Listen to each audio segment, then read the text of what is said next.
I see this note from Zach, if you want to pop that up. Zach Anderson says, unlike Sanheim, who's literally playing half the game, he did play 30 minutes in the Wild game. Now, that game did go to overtime, so there's a little bit of extra time there. Tocchet has talked about wanting to not overwork him, but he's been really good for them. But he is trending, Bundy, more towards that 26, 27 minute a night type of thing. I know he's not 33 like Couturier. He's still younger, but that's got to take a toll on a defenseman too, big time, right? Yeah, especially if you're not totally accustomed to playing it. You know, for him to get that many minutes, he's going to have to play every situation at the highest level. So, you know, again, it's where you're slotted, right? Right now he's slotted as a number one, so he's going to get that kind of minutes. But I still don't think you need to play Sanheim. I personally, I think he's a 22, 23 minute a night defenseman. Yeah. That's me. I'm with you. You know, some of the Flyers are going to go, what the hell is Bundy talking about? He's crazy. I don't think you should play him more than that, because I think that I think you get in trouble when you play him too many big minutes. If you were a cup contending team, is he a top pair guy? I don't know. Okay. I honestly, God, I don't know either. I'm trying to figure out. I feel like he's gotten to a point, like if you remember when they initially signed him to that deal, right? I was one of the people who was like, I don't know. It's a lot of years, the money. Like, has he really proven enough? Is it a good deal yet? He, I think, has played himself into a place where if he's not a top pair guy on a cup contending team, he's a really strong lead on a second pair. Totally agree. And I think he, just based on trajectory, and like we'll see, right? Because Risto, in theory, is supposed to be a top pair defenseman. That was what he was at least brought in here to be. I don't actually know if he's a top pair guy either. But if Sanheim's trajectory continues and the development continues and he can be an all-situations guy and continue to take another step. Well, he is an all-situations guy now. Well, sometimes that's by necessity, though, I guess is my point. That's right. But if he continues that trajectory, I think it's entirely possible. Maybe in the next year or so, you look at him and you go, yeah, he actually would be a top pair guy on just about anything. Yeah, I think. And that's you have to look at where the team's had, like, at development now. This questions. is a team that's been a non-playoff team. Yeah. So you're going to have players that would be on a playoff team that wouldn't be playing the minutes they're playing on a lesser team. Right. And you have to remember that. Like, that's just a fact of life. So, you know, until you step into the playoffs and you assert yourself every year as a team that's going to make the playoffs, let's see how those puzzle pieces fit then. Yeah, I've been all along, he's a 3. All along I felt Sanheim is a 3. He's starting to play a little bit more like a 2. Yes. That doesn't mean I think he's completely there yet, like on a cup team. But he's closer that way than I think he is a 4. Oh, 1,000%. Yeah. He's right now to me between a 2 and a 3 on a cup team. He's obviously the 1 right now. I'm the not one saying here. Yeah, he's the for 1 sure. for the Flyers. If you're challenging for a cup, can Sanheim be a 2? I think he can get there. He's not quite there in my mind just yet. But I think here's a good comparison. There was a time where we felt that Ivan Provorov might be a 2. I was just about to go there, yeah. Right? When he had Niskanen to hold his hand, Yes. he played. Yes. And then after that, it fell off. So we believed it, and then he proved us wrong. Yeah.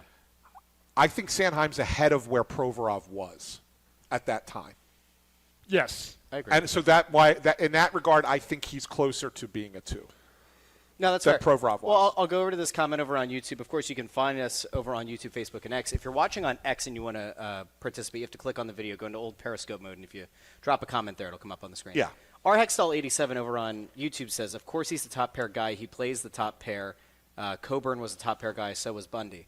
I think that, like, the big thing is, like, yes, he's the top pair guy on this team. We're talking more holistically across the league. Would he be a top pair guy on those cup contending squads? It is interesting. The Provorov thing is really interesting because this is where I think you get into that, what expectation the team sets versus what they allow to have happen. When Provorov was here under prior regimes, it felt like we were being told he is a number 1.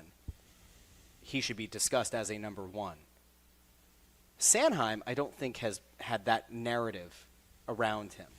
So maybe that allows him to kind of play with a little bit less weight on the shoulders.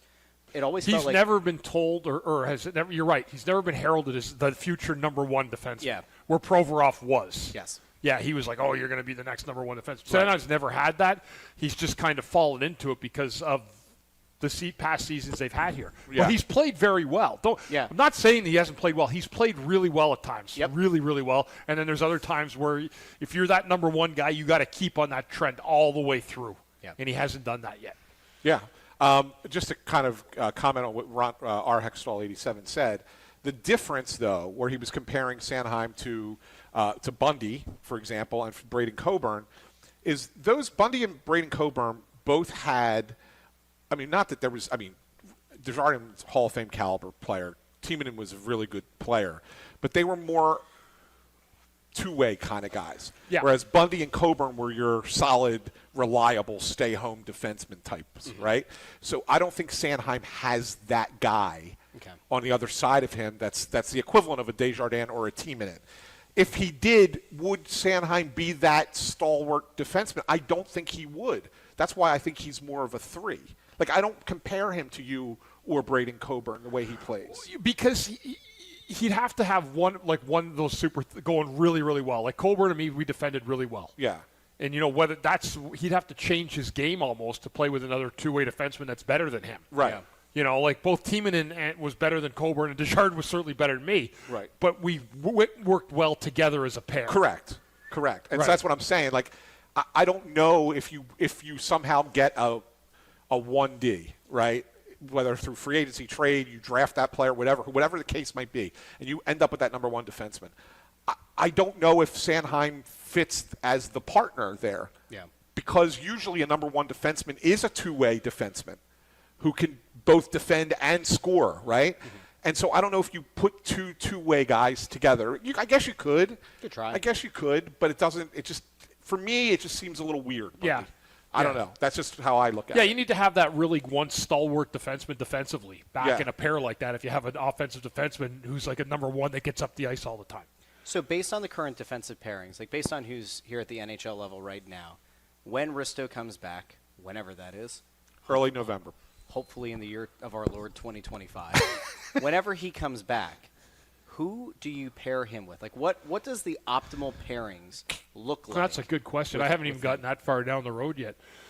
Do you put Risto with York? No. Well, no, because York and Sanheim are playing well together. Sanheim are a pair. Okay. They're playing well together right now. So does Risto play with Drysdale? Probably Drysdale. That's an interesting. Yeah, it's not a great pairing, but it's probably the best option. Yeah. Because they're the guys that you want playing the second most minutes, right? You'd rather have Nick Seeler as your reliable third pair guy, and then whoever the sixth guy is, whether it's Juleson or Zamula or you recall Emil Andre or whatever the case might be, like that's probably what you're looking at on the third pair. So yeah, Risto probably plays with Drysdale.